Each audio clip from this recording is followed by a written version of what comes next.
마태복음 11장 28절에서 30절까지의 말씀입니다. 수고하고 무거운 짐진 자들아 다 내게로 오라. 내가 너희를 쉬게 하리라. 나는 마음이 온유하고 겸손하니 나의 멍에를 메고 내게 배우라. 그리하면 너희 마음이 쉼을 얻으리니 이는 내 멍에는 쉽고 내 짐은 가벼움이라 하시니라. 아멘.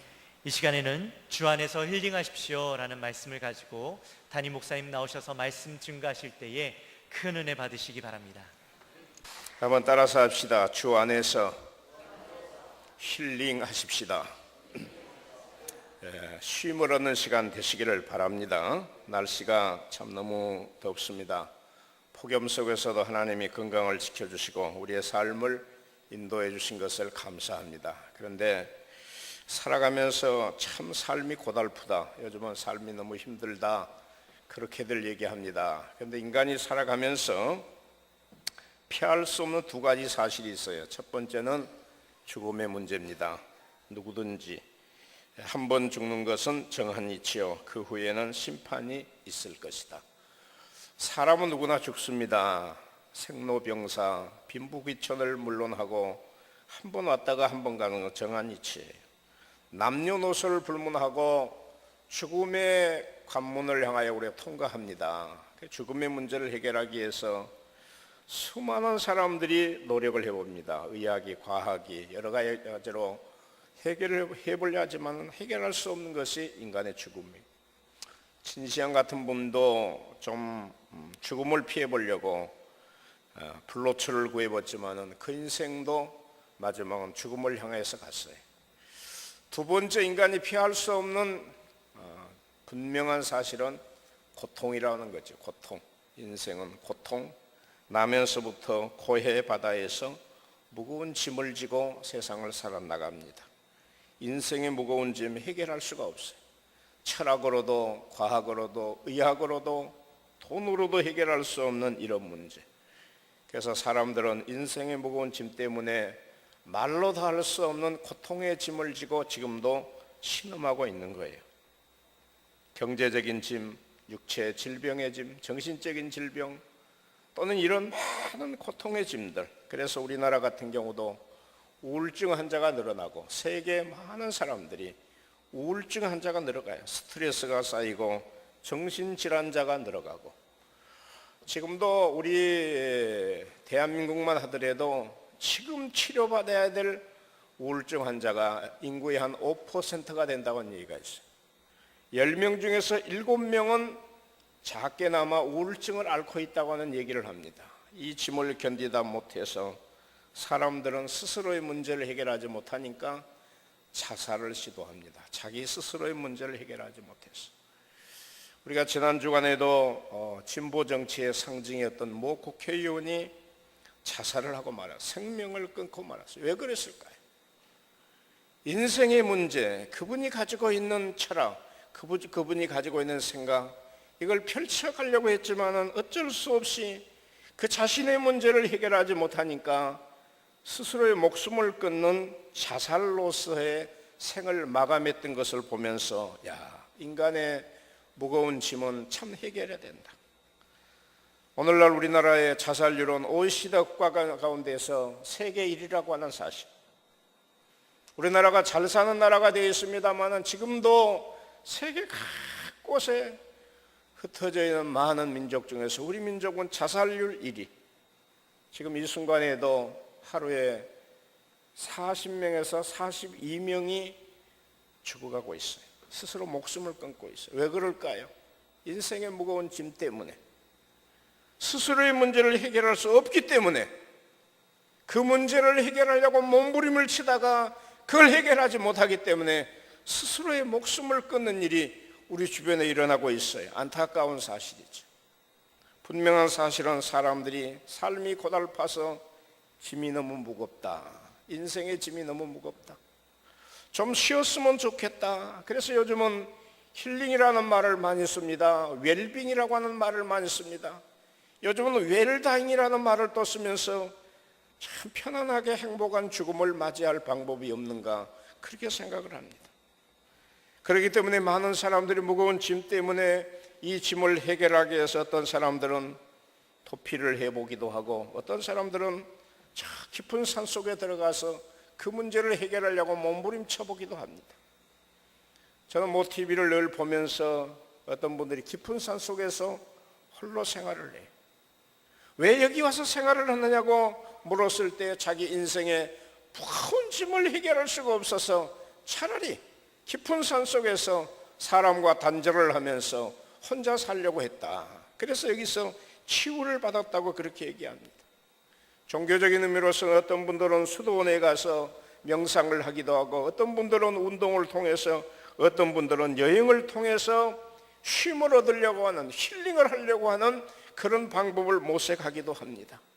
여러분, 힐링이라는 말은 오늘 우리가 마음과 육체가 쉼을 얻는 것, 치유받는 것을 의미하고 있어요. 그런데 여러분 생각해 보세요. 세상에 이런 방법으로 우리가 참된 안식과 쉼이 우리 안에 있느냐? 결코 없어요. 세상에 어떤 방법으로도 우리에게 참된 안식과 쉼은 있을 수가 없어요. 한번 따라서 합시다. 오직 예수 안에 힐링이 있습니다. 예수 안에 쉼이 있음을 믿으시기를 바랍니다. 예수 안에 행복이 있고 예수 안에 평안이 있고 예수 안에 치유가 있는 줄 믿으시기를 바랍니다. 그래서 우리 예수님 오늘 우리를 향해 부르십니다. 수고하고 무거운 짐진 자들아 다 내게로 오라. 인생의 무거운 짐, 알게 모르게 지금도 우리를 짓누르고 있는 인생의 무거운 짐을 지고 지금도 신음하는 인생을 향하여서 수고하고 무거운 짐진 자들아 다 내게로 오라. 예수님이 오신 목적이 뭡니까? 인생의 짐을 져 주시기 위해서 오셨습니다. 육신의 육체의 짐, 영혼의 짐, 정신적인 질병, 우리를 짓누르고 있는 이 모든 짐을 져 주시기 위해서 예수님은 이 땅에 오신 줄 믿으시기를 바랍니다. 그래서 예수님의 생애, 예수님의 사역 가운데 예수님은 병든 자의 친구가 되어주시고 병든 자를 고쳐주시고 외로운 자의 친구가 되어주시고 절망자의 친구가 되어주셔서 그를 고쳐주시면서 마태복음 12장 7절에 나는 자비를 원하고 제사를 원하지 아니하노라. 예수님의 마음속에는 긍휼의 마음이 있어요. 자비로운 마음이 있는 줄 믿습니다. 그래서 예수님은 이 땅에 오실 때 가장 소외된 약자들을 도우시기 위해서 오셨어요. 세상의 무거운 짐진 자들을 찾아오셨고 그들의 짐을 벗겨주시기 위해서 예수님이 오신 줄 믿으시기를 바랍니다. 세상의 모든 사람들은 백그라운드가 있고 힘이 있는 사람을 좋아하지요. 그러나 우리 예수님은 그렇지 않아요. 세상에서 가장 약한 자들, 육체의 질병으로 고통당하는 자의 친구가 되어주셨어요. 마태복음 9장 22절에 보니까 예수께서 돌이켜 그를 보시며 이르시되 따라 안심하라 내 믿음이 너를 구원하였다 하시니 여자가 그 즉시 구원을 받으니라. 12해 동안을 혈우증으로 고통당하는 한 여인이 여러 방법으로 이 무거운 짐, 이 육체의 질병을 고쳐보려고 치료해보려고 몸부림을 쳤지만은 도무지 치료받을 방법이 없어요. 예수님의 소문을 듣습니다. 예수님을 만나면은 예수님께서 만져주시기만 하면은 자기의 혈육 근원이 마르고 고침받을 수 있다고 하는 사실을 알았어요.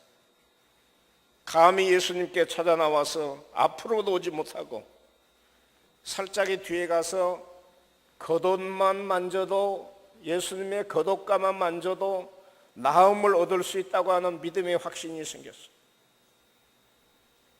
이 여인은 예수님의 뒤로 와서 예수님의 옷가를 만졌는데 그 모습을 예수님이 보셨어요.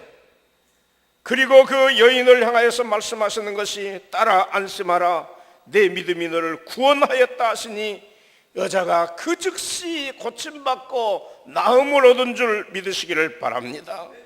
예수님은 수많은 병든 자를 고쳐주시면서 때로는 죽은 소녀를 살려주시고 앞 못 보는 맹인의 눈을 뜨게 하시고 그리고 귀신 들려 말 못하는 벙어리를 고쳐주시고 이 많은 영혼들을 바라보시면서 목자 없는 양 같은 긍휼의 사랑을 가지시면서 그들을 다 고쳐주셨어요. 그렇습니다. 예수님은 지금도 우리를 찾아오시는데 세상에서 수고하고 무거운 짐진 자들을 향하여서 찾아오셨고 부르시는 줄 믿으시기를 바랍니다. 마태복음 9장 35절에도 예수님의 오시는 목적이 분명합니다. 모든 병과 모든 약한 것을 고치시기 위해서 오셨던 예수님, 정신적으로 육체적으로 영적으로 병들어 있는 죄인들을 향하여서 주님이 찾아오셨어요. 아무 말도 할 수 없는 외로움에 젖어 있는 한 인생, 괴로움과 고독과 목자 없는 양 같은 모습을 보시면서 기진에 쓰러져 있는 한 영혼을 찾아서 주님은 오셨어요. 여러분, 사람이 지고 가는 짐 중에서 가장 무거운 짐이 뭡니까? 죄의 짐 아닙니까? 죄의 짐. 인간의 불행은 죄에서부터 시작이 됩니다. 여러분, 죄가 세상에 없다고 하면은 인간은 고통이 올 수가 없어요. 그래서 최초의 에덴 동산에는 죄가 없기 때문에 여기에는 고통이 있을 수가 없어요. 죽음이 없습니다. 사람이 피해가야 될 길도 없습니다. 여기에는 영원한 행복만 있는 거예요. 그런데 죄가 세상에 들어온 다음부터 죄는 하나님과 단절되었어요. 죄는 인간관계를 불편하게 만듭니다.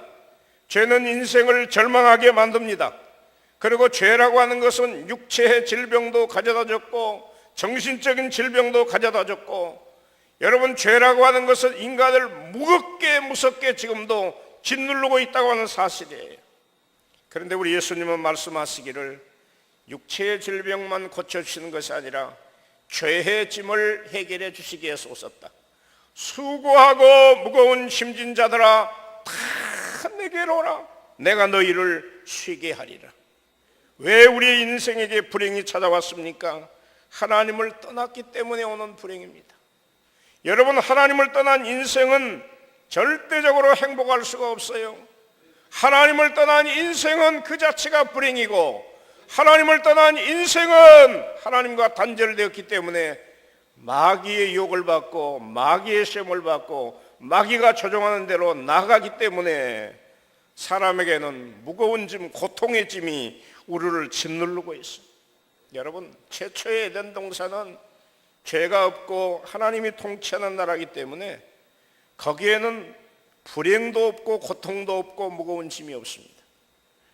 네, 하나님께서 온갖 모든 좋은 것을 다 창조하시고 동산 중앙에 선악을 알게 하는 나무의 실과를 만들어 놓고 이거 따먹지 말아라. 따먹는 날에는 정령 죽으리라.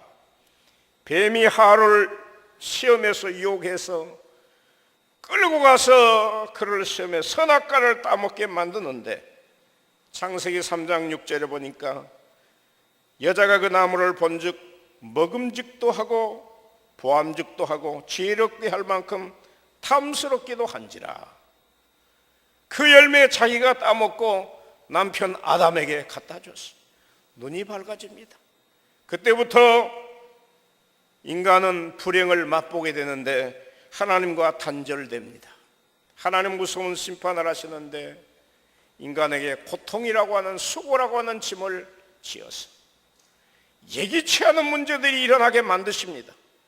심지어는 자연까지라도 하나님의 저주를 받아서, 땅은 저주를 받아서 엉겅퀴가 나기 시작하고 가시덤불이 나기 시작합니다. 인간은 피할 수 없이 죽음의 길을 달려가야 될 불행한 인생을 살면서 그 과정 속에서 인간관계도 흐트러져 버려요. 여러분, 하나님 만드신 최초의 에덴 동산, 여기는 하나님과 영적 교통도 이루어지고 인간과 인간 사이에 갈등이 없는 평화로운 그런 나라가 되고 그런 사회가 되었을 것입니다. 죄라고 하는 것이 이 땅에 들어옴으로 인해서 하나님의 저주를 받아서 인생의 불행이 찾아왔고 인간관계가 흐트러졌고 갈등도 일어나고 고통의 짐도 늘어나고 심지어는 자연까지 파괴되는 무서운 하나님의 심판을 받게 되었던 것이, 사랑하는 여러분, 죄의 결과는 인간이 무서운 죄를 지고 지금도 신음하게 되는 결과라는 사실이, 죄는 하나님과 단절되고 자연환경도 저주를 받고 인간관계까지 갈등을 하게 되는데, 여러분 보세요. 우리 사회 안에서 왜 우리가 갈등하며 살아야 됩니까? 왜 이렇게 서로 미워하면서 살아야 됩니까? 왜 원수 맺고, 왜 시기하고 질투하고 죽이고 원수가 되어서 살아야 됩니까? 사탄의 시험, 마귀의 시험을 통해서 인간에게 불행이 찾아왔어요. 그래서 그 문제를 해결하지 못해서 사람들은 스스로의 목숨을 끊는 이런 불행에까지 와서, 욕심이 잉태한 즉 죄를 낳고 죄가 장성한 즉 사망을 낳느니라. 사람의 마음속에 갈등이 오니까 그 갈등은 인간관계를 흐트러 버리면서 우리 사회 전체를 불행하게 만드는 것이에요. 여러분, 갈등이 여러분 뭐예요?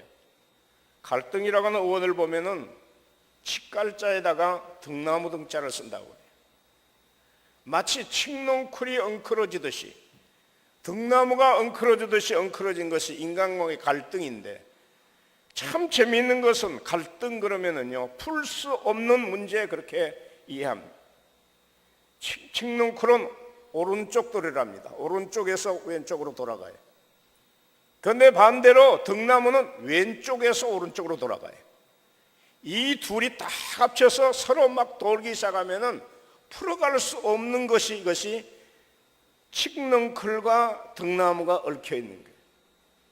인간관계는 마치 갈등 문제가 생기면은요, 그 무엇도 해결할 수가 없어요. 사랑하는 여러분들, 죄라고 하는 것은 하나님과 인간 사이를 갈등하게 만들고, 인간의 방법으로는 도저히 해결할 수 없는 얽히고 설킨 문제로 세상은 불행하게 되는 것. 이것이 지금 우리가 살아가는 세상이에요.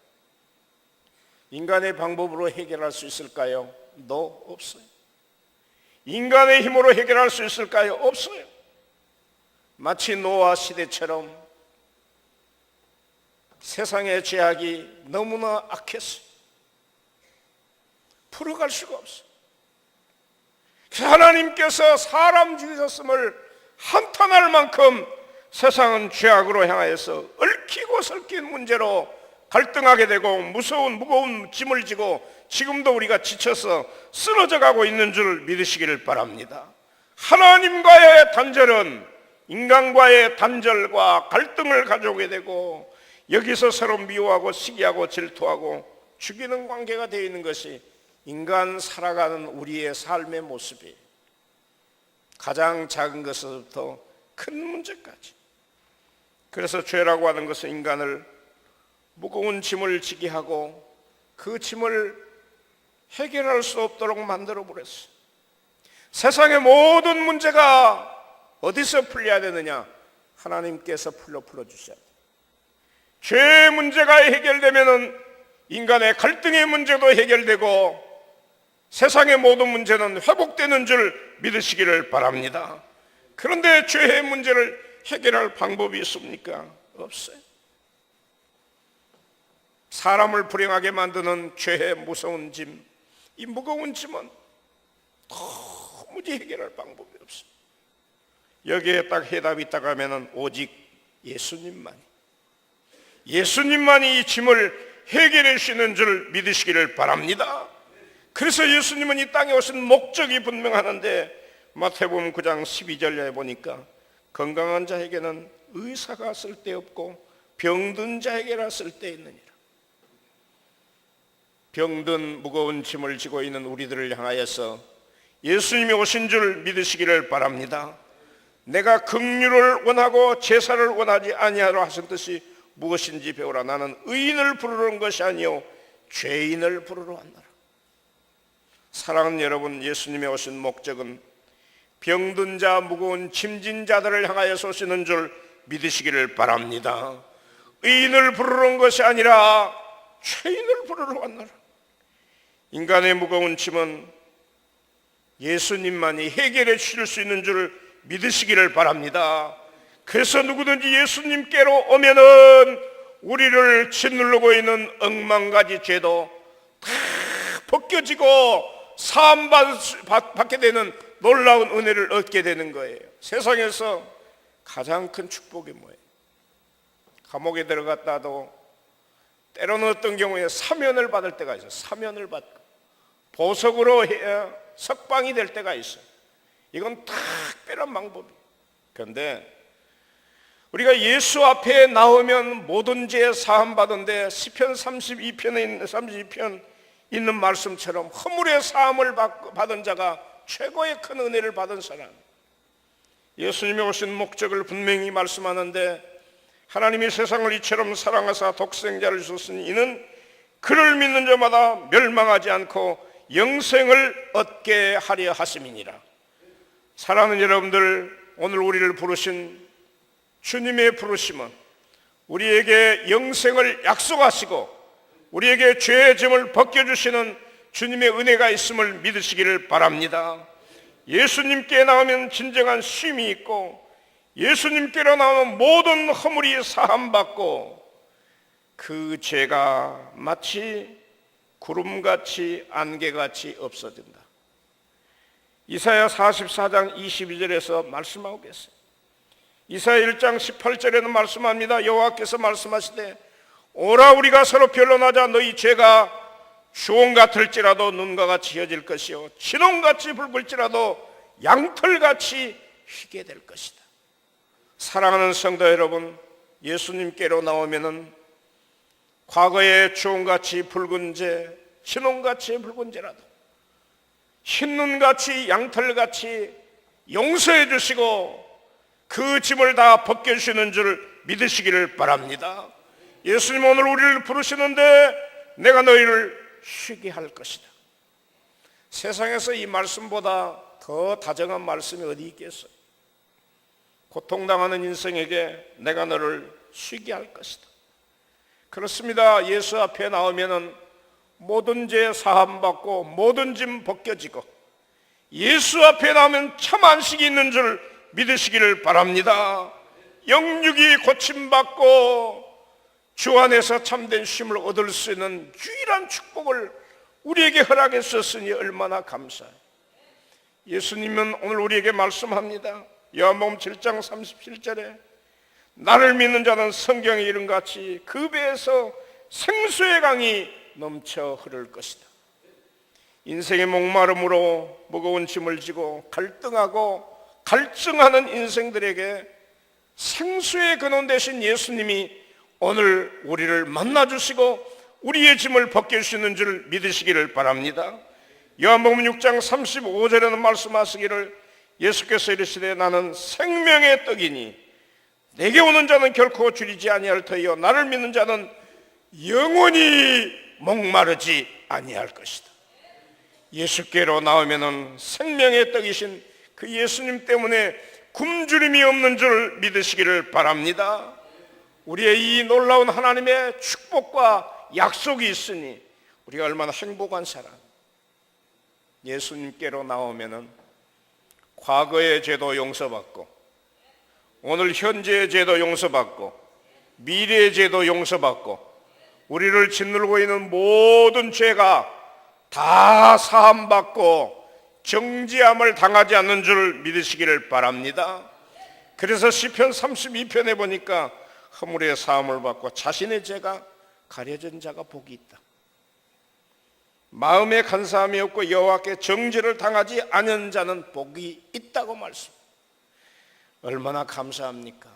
예수 믿고 나면은 어떤 죄라도 무거운 짐 지고 그 짐을 해결하지 못하지만은 예수님께로 나오는 그 순간 예수님을 내 구주로 고백하고 내가 죄인인 것을 고백하는 그 순간 예수님은 시간을 지체하지 않아요. 내일 용서하고 다음에 용서하는 것이 아니라 지금 이 순간 너의 모든 과거의 죄를 다 용서해 주었노라. 회개하는 그 순간 우리의 죄를 다 도말해 주시고 다 용서해 주시고 그 짐을 벗겨주시는 줄 믿으시기를 바랍니다. 사랑하는 우리 영광의 성도 여러분, 저는 오늘 여러분들이 주 안에서 참된 쉼, 참된 힐링이 있기를 주의 이름으로 축원합니다. 주님이 우리를 부르시면서 내가 너희를 쉬게 하리라. 쉬게 하신다는 말씀은 고쳐주신다는 말씀. 육체의 질병으로 아파하는 무거운 짐진 자, 오늘 예수께로 나오면은 여러분의 육체의 질병 고쳐주실 줄 믿으시기를 바랍니다. 여러분의 무거운 짐 벗겨주신다는 말입니다. 나를 괴롭히는 무거운 짐 예수께로 나오면은 벗겨주십니다. 해결해 주신다는 말씀입니다. 인간의 방법으로 해결할 수 없는 것, 예수님께로 나오는 순간 해결받게 되는 줄 믿으시기를 바랍니다. 건져주신다는 말입니다. 구원이라는 말은 물에서 건져내는 거예요. 예수님께로 나오면은 우리의 영혼이 구원받고 육신이 구원받고 무거운 짐에서 건짐을 받을 수 있는 줄 믿으시기를 바랍니다. 맡아주신다는 말씀입니다. 내가 지고 있는 모든 무거운 짐을 예수님이 대신 맡아서 담당해 주신다는 말씀, 얼마나 놀라운 약속이고 축복입니까? 그래서 시편 55편 22절에 내 짐을 여호와께 맡기라. 그가 너를 붙드시고 의인의 요동함을 영원히 허락하지 아니하시리로다. 오늘 여러분 이 말씀을 믿고 여러분의 짐을 주님께 맡길 수 있기를 주의 이름으로 축원합니다. 미국의 엘리사 호프만 목사님이 목회를 하면서 자신의 인생에 어려운 고난이 찾아왔어요. 10년 만에 사랑하는 아내를 잃고 세 아들과 함께 목회를 하는데, 목회자이기 때문에 성도들의 가정을 신방을 해야 되는데, 어느 날인가 신방 요청이 와서 신방을 갔는데 한 여인이 눈물을 흘리면서 목사님 어쩌면 좋아요. 목사님 저는 어쩌면 좋아요. 사랑하는 남편을 잃고 목사님 저는 어떻게 살아야 됩니까? 눈물을 툭 흘려내는 거예요. 다른 일을 아무리 해도 눈물이 그치지 않습니다. 그런데 호프만 목사님이 이렇게 얘기합니다. 세상의 모든 슬픔과 고난은 주님께 왔을 때만이 위로받을 수 있습니다. 예수님을 바라보세요. 예수님이 슬픔을 위로해 주실 줄 믿습니다. 주님만 바라보세요. 그 목사님의 말씀에 여인은 눈물을 뚝 그쳤어요. 그래, 목사님 예수님만 바라봐야지요. 예수님이 내 눈물을 씻겨주시고 나를 위로하실 수 있는 분이지요. 그리고 신방에서 돌아왔어요. 그리고 펜을 들어서 찬송가를 작사하기 시작합니다. 성령의 감동을 따라서 찬송가를 작사하는데, 내 모든 시험 무거운 짐을 주 예수 앞에 아뢰이면 근심에 쌓인 날 돌아보사 내 근심 모두 맡으시네. 내 모든 괴로움 닥치는 환난 주 예수 앞에 아뢰우면 주께서 친히 나를 구해주사 넓으신 사랑 베푸시네. 내 짐이 점점 무거워질 때 주 예수 앞에 아뢰우면 주께서 친히 나를 구해주사 내 대신 짐을 져주시네. 마음의 시험 무서운 죄를 주 예수 앞에 아뢰우면 예수는 나의 능력이 되사 세상을 이길 힘주시네. 무거운 짐을 나 홀로 지고 견디다 못해 쓰러질 때 불쌍히 여겨 구원해 주리 은혜의 주님 오직 예수. 찬송을 작사했어요. 337장 찬송. 그래서 많은 성도들이 힘들고 어려울 때는 이 찬송을 부르는 거예요. 그렇습니다. 오늘 또 주님은 말씀합니다. 빌립보서 4장 6절에 아무것도 염려하지 말고 다만 모든 일을 기도와 간구로 너희 구할 것을 감사함으로 하나님께 아뢰라. 그리하면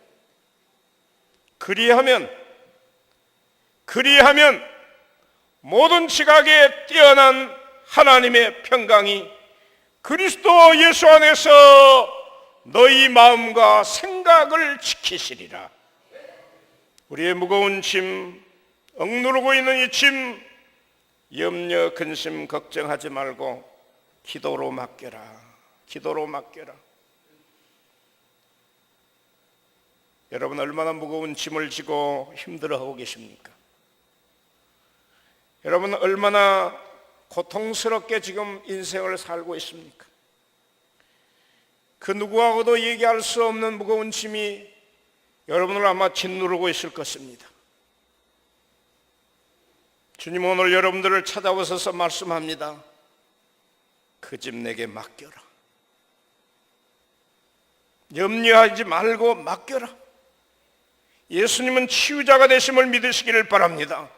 예수님은 위로자이심을 믿으시기를 바랍니다. 예수님은 해결자가 되심을 믿으시기를 바랍니다. 모두 맡겨라. 그리고 주 안에서 쉬어라.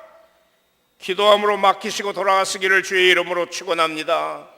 염려하지 말고 맡기시기를 바랍니다. 내 인생의 영육의 문제, 고통의 문제, 나를 괴롭히는 짓누르는 모든 이 짐들 우리 주님 부르십니다.